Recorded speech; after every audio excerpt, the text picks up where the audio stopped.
বর্ধিত সভার মাধ্যমে ভোটের প্রস্তুতি শুরু হলো বিএনপির। দলের শীর্ষ নেতাদের কাছে ধানের শীষের পক্ষে ঐক্যবদ্ধ থাকার প্রতিশ্রুতি দিলেন বিএনপির সব পর্যায়ের নেতারা। তুলে ধরেন দলের শক্তি, সামর্থ্য ও সাংগঠনিক ত্রুটি বিচ্যুতি। বিস্তারিত জানাচ্ছেন মাহিলা ইসলাম। প্রিয় মাতৃভূমিকে, বাংলাদেশকে সত্যিকার অর্থেই একটি বাসযোগ্য, উন্নত ও গণতান্ত্রিক রাষ্ট্রে পরিণত করি। ২৮ বছর, প্রায় সেই ৩ দশক, শত অপেক্ষা কাটিয়ে নির্ঝঞ্ঝাট ও আনন্দমুখর পরিবেশে হলো বিএনপির বর্ধিত সভা।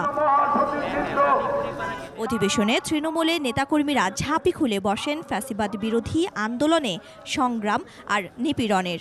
অভিযোগ তোলেন দলের কারোর নিষ্ক্রিয়তা, অনেকের আতাতের রাজনীতি। বাংলাদেশে আইন শৃঙ্খলা পরিস্থিতি এত অবনতি যেটি বলার অপেক্ষা রাখে না। 17-18 বছর পরে আমরা সবাই একত্রিত, সমস্ত বাংলাদেশের লোক যারা দীর্ঘদিন আন্দোলন সংগ্রাম করেছে সেই সব নেতাকর্মীদের মূল্যায়ন। কিন্তু কি কারণে এত বছর পর ৪,৫০০ নেতাদের নিয়ে এই বর্ধিত সভা হলো? ২১ টেলিভিশনের সাথে আলাপে নেতারা জানালেন, ভেঙে পড়া মনোবল ফিরিয়ে এনে সব পর্যায়ে নেতাদের উজ্জীবিত করাই ছিল প্রধান লক্ষ্য। উদ্দেশ্য, নির্বাচনের আগে ঐক্যবদ্ধ বিএনপির বার্তা যাক রাজনীতির শিবিরে। সেখানে মূল বিষয়টি হচ্ছে আগামী দিনে জাতীয় ঐক্যটা ধরে রাখতে হবে, কারণ এখনও একটি নির্বাচিত সরকার বা নির্বাচন, জাতীয় সংসদে নির্বাচন করা সম্ভব হয়নি।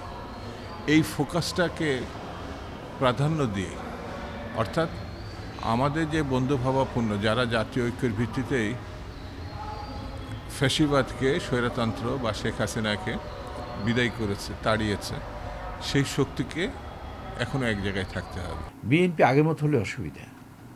বিএনপি আগে যা ছিল তার চেয়ে অনেক ভালো আছে এখন বর্তমানে। ৬০ লক্ষ মামলার পরেও এই ফিনিক্স পাখিরা কেউ দমে যায়নি এবং সবাই উজ্জীবিত। তাই সবাই উজ্জীবিত, তার বহিঃপ্রকাশ ঘটেছে গতকালকে। জাতীয় নির্বাচন বিএনপির জন্য সহজ নয়, বরং চ্যালেঞ্জিং। কয়েক মাস ধরে নেতাকর্মীদের এমন বার্তা দিচ্ছেন বিএনপির ভারপ্রাপ্ত চেয়ারম্যান তারেক রহমান।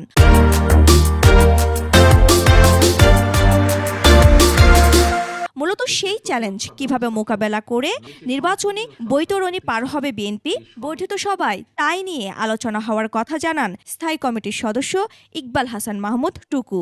এখান থেকে একটাই জিনিস উঠে আসছে যে আমরা গণতন্ত্র প্রক্রিয়া ফেরত দিতে চাই, এবং সেই গণতন্ত্র ফেরত যাওয়ার জন্য যে আমাদের যে ঐক্যের প্রয়োজন, সেই ঐক্যের তাগিদ আমাদের চেয়ারম্যান সাহেব দিয়েছে। এই নির্বাচনের জন্য আমাদের সবাইকে ঐক্যবদ্ধ থাকতে হবে। সেটা কর্মীরা, আমাদের দেশের নেতা, মানে তৃণমূল পর্যায়ের নেতারা, তারা কমিটমেন্ট করে গেছে যে তারা ঐক্যবদ্ধ থাকবে, ঐক্যবদ্ধ ফেস করবে।